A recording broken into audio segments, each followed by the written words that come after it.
at the start of the 2018 NFL season, I was heavily hating on the Philadelphia Eagles. And it wasn't just because they were coming off a Super Bowl victory against my New England Patriots, but it was because they were arrogant and they were all talk. And it really seemed like the Philadelphia Eagles were talking too much. They were talking too much about how great they were. They were talking too much about how the Philadelphia Eagles were going to take over the NFL and how their style was the new style. And they were giving no credit to other styles or other teams across the NFL. But as the 2018 season wore on, and as they continued to fight, and as they fought through numerous injuries, as they kept on winning and grinding throughout the 2018 season, I went from a hater to a fan, and they proved me wrong, the 2018 Eagles. And that is why in 2019, I believe that the Philadelphia Eagles are the best team in the NFC. They are my pick to be the representative of that conference. They are my pick in the NFC to get to the Super Bowl, and this is why. Before I get into my reasoning for why I have the Philadelphia Eagles returning to the Super Bowl in 2019, Gronk spike the like button, subscribe to The Bottom Line View for more NFL content just like this. It's Mitch here of The Bottom Line View, and let's get right into the video. I think Howie Roseman has put the Philadelphia Eagles in a position to win another Super Bowl and win another Super Bowl very, very quickly. He just maneuvers the cap in such a way that I think is at the top of the NFL, and he deserves the highest praise for what he has done over these past couple of seasons. Now, when we look back at the 2018 Philadelphia Eagles, we look back at a team that had kind of maneuvered their way and figured everything out at the end of the season. And they were really one dropped pass from getting to the NFC Championship game and potentially going to the Super Bowl. The Philadelphia Eagles, the last time we saw them, they lost to the New Orleans Saints in New Orleans in the NFC divisional game 20-14. And if you remember that game, the Eagles were driving. They were close to going down the field with Nick Foles once again putting them in position to win that game. He throws the ball to Alshon Jeffrey. Jeffrey basically drops the ball. It tips off his hands and right into the lap of New Orleans defender. So, the Philadelphia Eagles, is it unreasonable to say that they were this close to getting back to the Super Bowl just 1 year after they won the Super Bowl? They were this close to playing the Patriots again in the Super Bowl. And if Alshon Jeffrey catches that pass, they could have potentially been back in the Super Bowl, because we saw it that they demolished the LA Rams earlier that season. So is it really that far of a stretch to say that the Eagles, despite being shorthanded, despite being on the road, despite being an underdog, could have possibly went back to the Super Bowl again the year after they won it? The 2019 Philadelphia Eagles are much more talented than the 2018 team. I mean much, much more talented than the 2018 team. They added players to their offense, they added players to their defense, and they added a ton of depth because they saw what happened in 2018. When those starters went down, they needed players to come in and replace them. And I think the Eagles are in better position this season to handle those injuries over the course of a season. And I know what you're thinking right now. You're thinking, Mitch, I don't trust Carson Wentz. I don't trust him. I think he's overrated. I think he's always hurt. So when he's hurt, they don't have Nick Foles anymore. How are they going to make the Super Bowl this season? Well, first off, I'm not in the business of predicting injuries. I'm not predicting any injuries going in the 2019 season because I am not a doctor, and I also cannot predict the future. So I cannot tell you that Carson Wentz is going to get injured.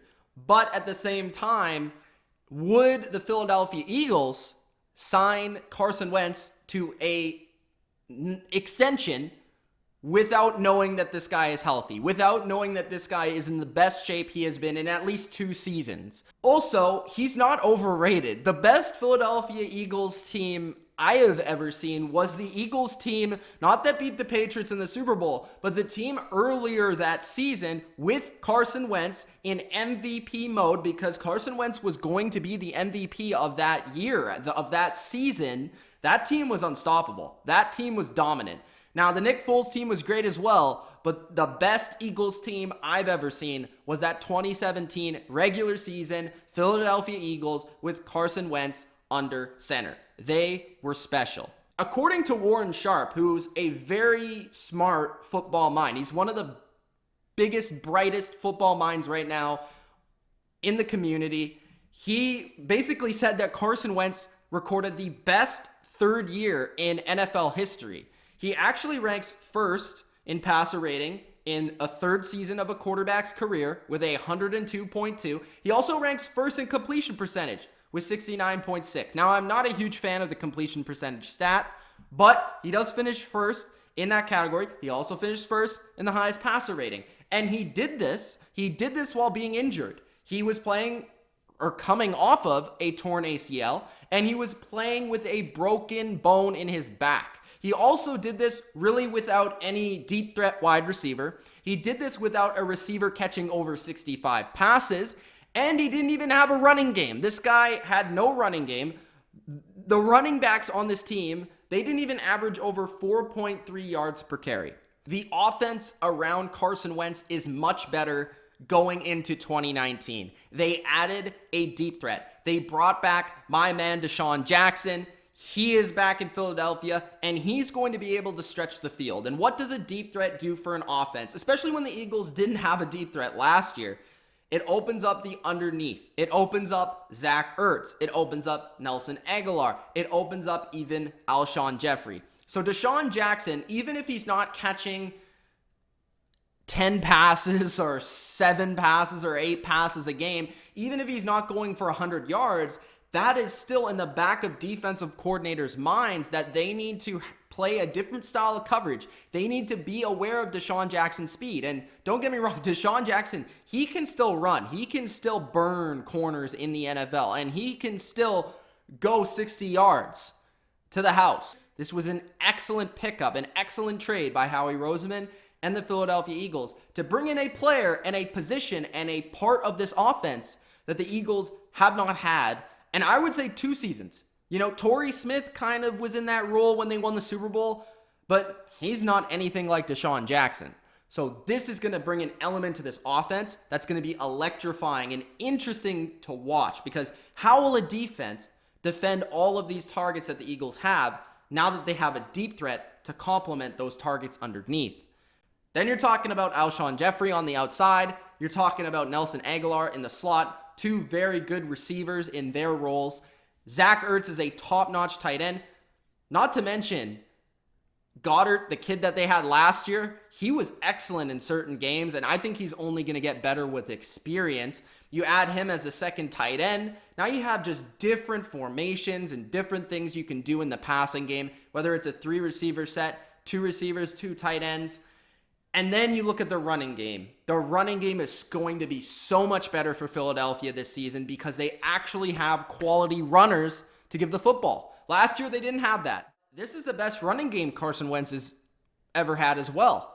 Looking at it, Jordan Howard, he's been a top rusher in football before. He's been a top 10 running back in football before. Now, I don't believe that's the case now. I think he's probably closer to the top 20 maybe, but he's still a very quality runner. He's not going to catch a lot of passes, but he can run the football with the best of them. He's a 20-touch guy. You can give this guy the football 20 to 25 times. He can grind out the clock. He can get those tough yards. He's really good in short yardage. Then you add Miles Sanders from the draft, who I believe was arguably the best running back in this class. I think this was a major steal, a great pick by the Philadelphia Eagles to get him. And he has a little bit more of that pass catching kind of element to his game. He's a little bit quicker side to side than Howard. Howard's more downhill. He's more tough runner. Sanders is a little bit more electric, a little bit more gonna make you miss a little bit. And I think he was extremely underrated because, of course, he was behind Saquon Barkley during his college career. They already have a top-notch offensive line, and they added depth to the tackle position. We've seen Jason Peters go down in the past. For the Eagles, they add Andre Dillard, who's going to replace Jason Peters in a season. But now, for this season, he's going to be a quality backup in case somebody does get injured. Lane Johnson has been injured in the past. Maybe he can fill in for him. So they have quality depth on the offensive line, as well as quality starters. And their offensive line's already top 5 in the NFL. It's good in the run game. It's good in the pass game. And they dominated their way to that Super Bowl championship in that 2017-2018 season. Doug Peterson, he's one heck of a coach. He has balls. He has creativity. Offensively, he's one of the best play callers in football. So Doug Peterson, he's going to get the most out of these weapons, out of these new players, and he's going to know how to utilize them. Jim Schwartz on the defensive side of the ball. He's a top 5 defensive coordinator in football, and he always, the special part about him is he gets the most out of very limited talent, especially in the secondary, which we saw last season. Speaking of the defense, the Philadelphia Eagles, I think the blessing in disguise for the Philadelphia Eagles from the 2018 season is how these players who replace the injured players from last season are going to be quality backups to come in and fill in when you need them to. They're going to play important roles this season. You're going to be able to count on these backups now. You're going to be able to know their strengths and weaknesses. The Eagles, they still have arguably the best defensive line in football, and in my opinion, the deepest defensive line in football. Yes, they lost Michael Bennett. Yes, they lost Chris Long, but they added Malik Jackson, who has shown he can be a stud throughout his career. They added back Vinny Curry. He has returned to the Eagles, so he can give sort of what Chris Long gave in that depth role as well. They have Ridgeway, who they traded for from the Colts. They retained Timmy Jernigan, who we know is a quality backup and can play an important role, and he was really essential to that Eagles defense. At times last year, we saw the Eagles defense suffer without him, and now they have even more depth in that interior of their defensive line. They drafted Miller. They get back from injury, Derek Barnett, who was a huge loss for them at the end of last season. Fletcher Cox in that Saints game was playing hobbled. Brandon Graham is very good. Zach Brown is replacing Jordan Hicks at linebacker. Zach Brown, a player who ranked in the top 3 by Pro Football Focus at the linebacker position last year. Bradham is solid. Grugier Hill is pretty decent as well at the linebacker spot. And they added some other depth signings. Paul Warlow is not injured. Andrew Sandeo, also from Minnesota, he's coming over from the Vikings. He played in some big-time games for that Vikings defense where he was a starter, and now he's going to be in a more backup, sort of veteran fill-in role. Maybe he's going to play some snaps here, some snaps there, but he's going to be able to stay fresh at his older age.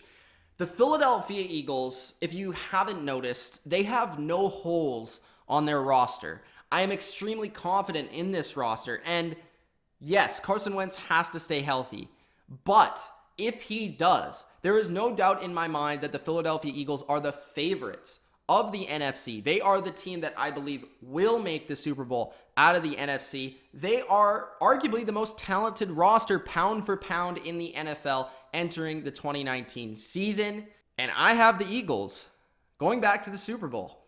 Comment below your opinion on the Philadelphia Eagles in 2019. Do you really agree with what I said? Do you disagree with what I said? Where do you stand on the Philadelphia Eagles? Do you think they are a Super Bowl contender? Or do you think they're extremely overrated? Let me know in the comment section below. Gronk, spike the like button, subscribe to the channel if you haven't already. It's Mitch of TheBottomLineView. Peace out.